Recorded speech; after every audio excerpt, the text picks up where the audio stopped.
Bisa kalau murah. Jadi sudah akademis, murah. Clear masalah, Pak. S1-nya aja. S1-nya. Spesialis aku nggak peduli mau malah apa enggak. Karena Oke. orang bisa kerja, bisa Ya, nabung, paham. dia bisa spesialis. Ya, Tapi S1-nya buat barrier antri yang sesulit mungkin, akademisnya setinggi mungkin, Ya. sehingga hanya orang terpinter dan selektif yang secara akademis bisa masuk situ. Siapa yang paling mendekati sempurna menerapkan sistem ini negara? Pendidikan, dikti. Jadi Oke. standar harus benar-benar yang masuk minimal ujiannya segini. Di bawah enggak. Kalau negara lain yang lo tahu yang mendekati sempurna menerapkan? Hampir semua, Pak, sulit, Pak. Gini, ya? kita ke Amerika aja.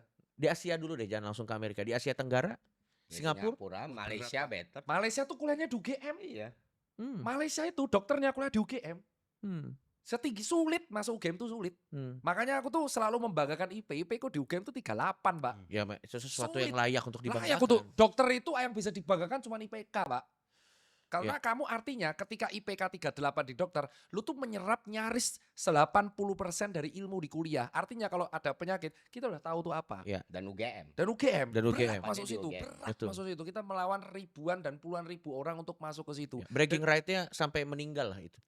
Ya harus. Iya dong, bragging Betul. right-nya sampai meninggal. Iya, dan artinya kalau mau mencetak dokter berkualitas, persulit barrier entry di akademis, bukan di biaya. Nah, karena biayanya sulit, akademis sulit, sekarang ada pilihan. Ya. Lu pinter miskin, lu harus bersaing dengan puluhan ribu orang. Ya. Lu goblok kaya, lu udah bersaing dengan 10 orang. Apa yang bikin entry barrier mengenai biaya ini tidak bisa pernah terselesaikan? Ya itu tadi. Karena BEP untuk membuka kuliah kedokteran tuh cepet, Pak. Ini mungkin nggak dibuka sama kampus. Kalau ada kampus buka FK, cepet, Pak, dapat income-nya. Karena banyak orang menganggap prestis anaknya dokter. Ada yang rela membayar 700 juta supaya hanya anaknya jadi dokter. Dan ada, dan itu real. Terus kenapa dokter Tirta dia nggak praktek? Iya, tapi saya ngajar SDM, saya kuliah lagi, saya manajer people karena kebutuhan dokter memanage dokter tuh nggak ada. Jadi filosofiku adalah aku harus menularkan lagi supaya dokter tuh memandang pasien sebagai customer, bukan sebagai pasien tok. Jadi ini yang dinamain Ferry itu namanya pain point. Kekecewaan terhadap dokter karena ekspektasi segini kok pelayanan lu gini banget ya.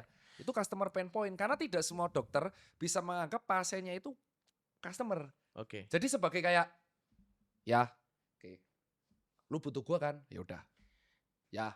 Jadi aku tuh sangat suka kalau ada dokter pinter, prakteknya pinter dan lulus pinter.